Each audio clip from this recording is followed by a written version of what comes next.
Hi, I'm Bob Kendrick, and this is Storied, 22 stories in 22 weeks about the history of the Negro Leagues. Welcome to the Street Hotel. The Street Hotel was the black-owned hotel right here on the corner of 18th and Purcell here in the historic 18th and Vine Jazz District. And let me tell you, it wasn't a travesty to have to stay at the Street Hotel. This depicts the sitting room of the Street Hotel.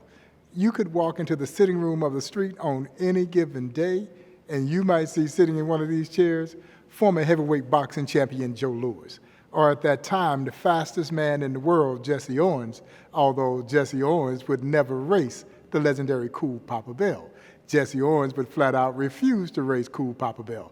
Jesse Owens would race horses around the bases, but never Cool Papa Bell. Here's the beautiful Lena Horne, shown throwing out the first pitch at an East-West All-Star Classic. There's the great orchestra leader, Lionel Hampton.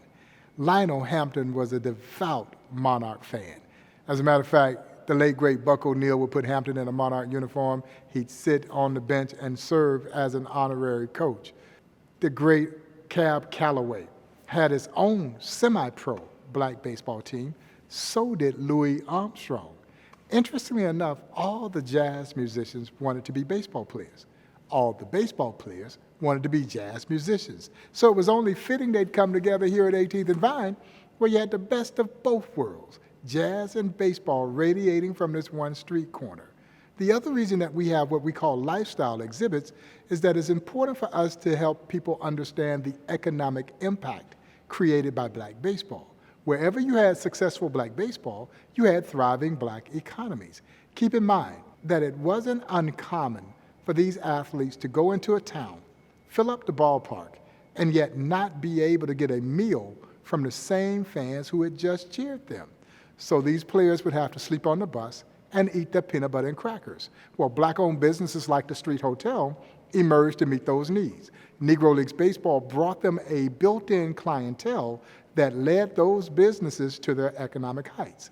If there is a bittersweet aspect to the overall story of the rise and fall of the Negro Leagues, it lies in the fact that you can directly parallel the rise and fall of the Negro Leagues with the rise and fall of black economy in this country.